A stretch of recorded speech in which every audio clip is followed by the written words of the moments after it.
Hi everyone, thanks for coming by today. I'm going to be creating this one-page layout based on a sketch that I found on Pinterest from Scrapbook and Cards Today magazine. I am using some close to my heart papers. The floral piece there is from the Eat, Play, Love collection, and the red and the almond piece are from the March and April Mix-In collection, also from Close to My Heart. Now I am creating this page as part of the Craft IQ Challenge for July 2021.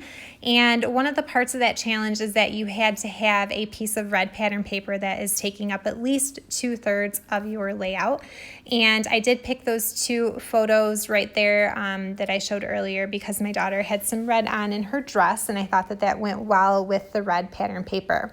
Now, another thing that I need to do as part of this challenge for my layout is to have some torn paper. And I was really excited about that because I love to do paper tearing on my projects. And this time I did it a little bit different from what I normally do. So rather than just kind of tearing an edge of a paper, I created a little peekaboo instead. And if you saw, I took my wet stamp chamois and I just kind of rubbed it across my paper first before I ripped that little, it almost looks like a bite mark out of the paper. And I did that just so that the paper was kind of damp and it would tear more so where I wanted it to and not get too crazy. Now I am going to back it with that almond floral piece from the March and April Mix-In collection. And I am obsessed with that almond paper. It is my favorite from that pack. And I did still have that 12 by 12 piece left over, but I just couldn't bear to waste the entire 12 by 12 on just these two little peekaboo spots. So I went back in and I found some scraps, and I'm just going to attach those two little scrap pieces around the back of my layout, and that way it looks like it is backed with that almond floral piece. And so there I have got my red patterned paper, which takes care of that part of the challenge. I have some torn paper, which was another part of the challenge. And then another thing is I had to have at least 2 photos. And so, like I said, I did have that picture of my son and my daughter. And so check, check, and check. So moving right along here. All right, now another thing that I need to do is I need to have a border punch. And I actually don't have any border punches in my stash, which was a little bit crazy. I feel like I have so many things, but I don't have a border punch, and so I hope it's not cheating. But what I did is I used my scalloped border thin cut from Close to My Heart, and I just punched that little yellow piece out, and I'm going to put it here on the side of my journaling 3x4 paper, which worked out perfectly because when I went back to the sketch that I was working off of on Pinterest, it does actually show a little scallop piece over to the right side of the journaling spot. So it was on the sketch and it was part of the challenge, and it worked out really well to add that element in. And so this yellow piece is also from the Eat, Play, Love collection, and you can't really see it very well in the video, but it's just this really pretty lemonade colored like a plaid kind of paper. And so I just brought in a little bit of that yellow that you can see in that floral piece by using that there. So red pattern paper, torn paper, 2 photos, and border punch. So some of the next things that I'm going to need to include as part of this challenge are a house embellishment of some sort, an animal, and also ribbon, lace, a doily, or twine, or something of that nature. And so I'm going to kind of start pulling in some of those things here. Now, off camera, I did take a bunch of scrap pieces of paper from both of those paper collections, and I just cut them into some little pennant banners. And before adhering them down, I just kind of matched the color of the paper to my ink colors, and I just went around and edge distressed them. So like, for example, that yellow piece, I edge distressed in lemonade, and so on and so forth. So I'm just going to stick those down here as shown in the sketch that I'm working off of. And then I have pulled in my piece of lace, which is part of the challenge. And this is just from a spool of lace that I got at my local Joann's. And I'm just going to kind of tuck it up underneath of that floral paper and cross my fingers and hope that it stays there with this liquid adhesive from Tombow, because it was kind of bulky when I pushed it up under my paper. And in retrospect, I probably would have maybe popped up everything that's sitting on top of that red pattern paper. I maybe would have popped that up on some foam tape and then kind of put the lace down underneath of it that way, just because it kind of like pulled up the bottom part of my paper a little bit. Like I said, it was a little bit bulky, but it ended up looking fine and it was really pretty. I thought I'd been wanting to use that lace on a project somewhere, so I was really glad that that was one of the parts of this Craft IQ challenge.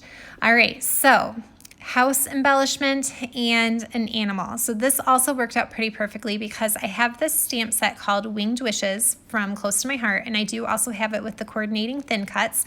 So I have just cut out the bird sitting on the little branch and her little birdhouse, and I have used the stamp set a lot of the times on cards, and it's really pretty, but I've never found a way to kind of work it into a scrapbooking layout, and so I was really happy to try to do that today with this challenge. I know birds and birdhouses don't really have anything to do with the picture of my son and my daughter, but I'm going to color it in red and the colors are going to work and it takes care of those elements on the challenge. So there we go. Now the bird one here, you can see I have colored in with my Spectrum Noir Tri-Blend markers, and I just kind of did some shading with those 3 different levels of color there. But I didn't have a tri-blend marker in the blue that I wanted, so instead I turned to my watercolor paints, also from Close to My Heart. And I'm just going to kind of mix up a blue that I think is going to work well with the lagoon that is in my pattern paper. And I'm going to paint my birdhouse blue. It'll be mostly blue, and then at the very end I'm going to grab a little bit of brown paint and just kind of add a little bit of distressing to my birdhouse so it doesn't look so bright and garish. But I'm going to kind of use the lines that are on the stamped image as a guide to add some of that brown paint in for the distressing, and then to kind of come in on the inside of the little house. And I think that it turned out really cute. Even though I used 2 different mediums to color in my stamped images, I've got markers for one and watercolor paints for the other. I think that it works well together, and that was okay. And so that way I got all the colors that I needed. So there, you can see both of those are ready to go. And I've crossed 2 more things off of my challenge list. So I'm just going to kind of put this circle down here first to kind of anchor those, and I'm going to put them over top of where I have drawn some journaling lines on my journaling spot there. And I'm going to put the house on in thin 3D foam tape, so that way there's a little bit of dimension.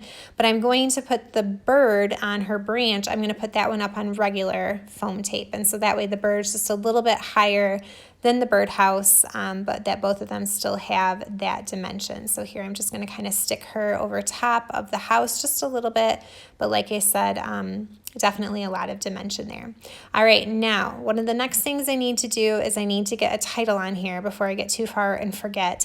I don't know about you guys, but I always struggle with the title. I'm never sure what to make it. And so I pulled out my Farmhouse Alphabet stamp set, and I'm just going to stamp out Sweet Friends because, my son and daughter were being pretty friendly in this picture. She was kind of going over and stealing his little puff snack off of his high chair, and he was letting her do it. So I'm going to stamp out Sweet Friends.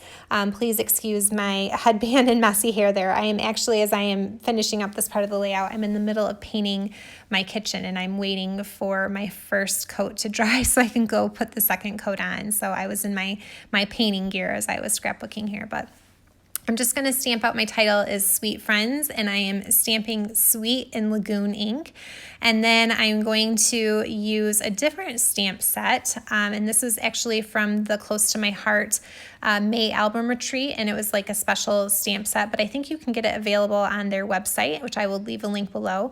And it has a bunch of really cool sayings and images on it, and there's just this one little script that says Friends, and so I'm going to stamp that in candy apple ink. And then I think that looks good, and it kind of pulls in some of those different colors that we've got going in the pennant banners and that floral piece, and I'm happy with that. So I'll let that dry before I erase my little pencil lines to make sure that I stamped Sweet straight. And then while I've got that stamp set out, I pulled off, there's a little tiny heart on there, and I'm just going to stamp 2 hearts in fern around it.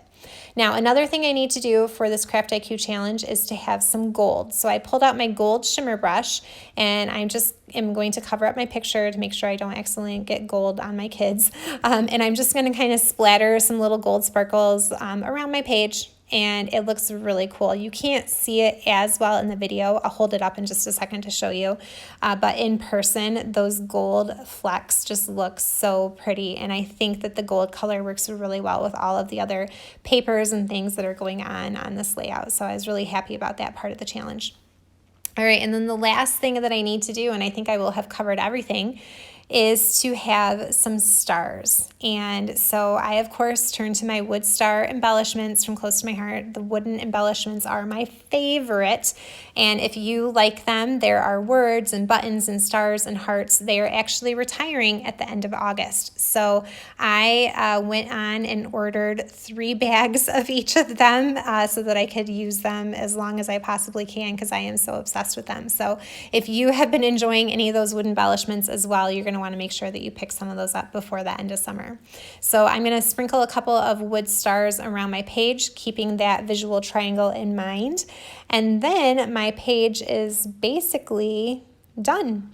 I'm going to use some art glitter glue to attach my wood embellishments. I find that that works really well. It has a really strong hold.